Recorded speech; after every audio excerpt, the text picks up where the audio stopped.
SAFM, South Africa's news and information leader.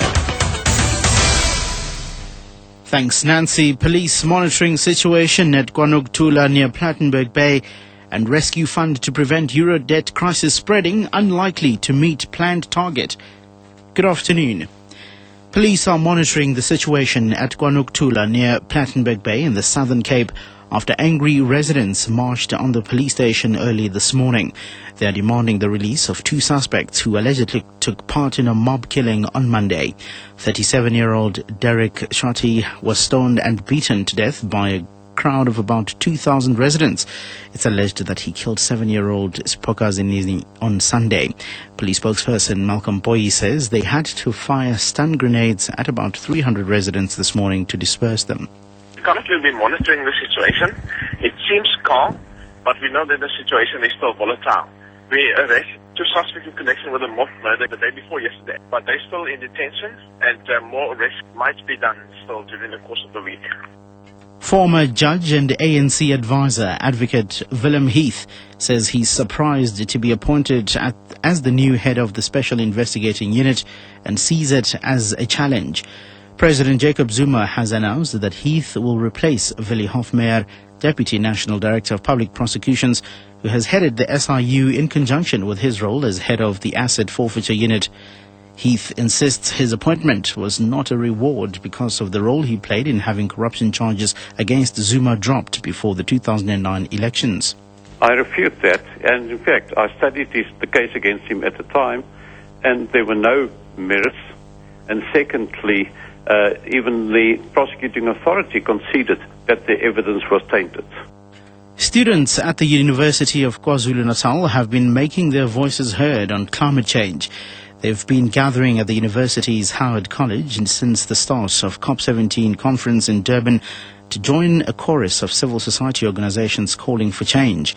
These are some of the issues they are hoping will get attention at the high-level discussions this week. We basically the youth, and we're trying to make an awareness as to what's happening with the climate and what is it that we can do to change it. Wear local brands, eat local food, and get the energy from where you're from. Well, it's huge. I mean, if we go to the ICC, we're not going to get ordinary people, grassroots people that are most affected by climate change, being told their stories. So this is a great exhibition where people can come in, like you see the climate clowns, the climate caravans here. So it's great an exchange and share of knowledge and ideas.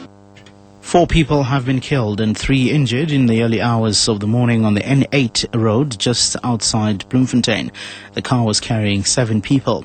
The accident happened when the driver apparently lost control of his car and collided with a tree. 3 people are being treated at Belonomia Hospital for injuries. Police spokesperson Annelie Wrench. The driver of the City Golf lost control over the vehicle on which it collided with a tree. The passengers inside the vehicle are aged between 18 and 25, and their names cannot be disclosed yet because their next of kin hasn't been informed yet. The oral submissions into Cricket South Africa's bonus inquiry continued at Loftus Versfeld Stadium in Pretoria this morning. The commission, headed by Judge Chris Nicholson, heard testimony first from the president of the Eastern's Cricket Union, Andrew O'Connor, who is also a member of the CSA board. O'Connor said the board approved the Khan Commission's findings, CSA's internal inquiry in 2010, and were comfortable with the process. Also scheduled to give evidence today are the head of CSA's Finance Committee, John Bester, acting CSA President, A.K. Khan, and CSA Chief Financial Officer, Nasir Apaya.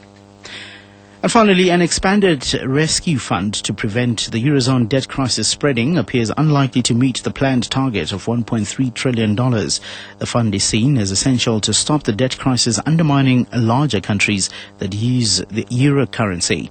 The BBC's Chris Morris reports. Eurozone leaders say the enhanced rescue fund will be up and running by January, but they admit that they don't really know how large the increase in its firepower will be. Less, said the chairman of the Eurozone finance ministers, Jean-Claude Juncker, than the €1 trillion they had been hoping for.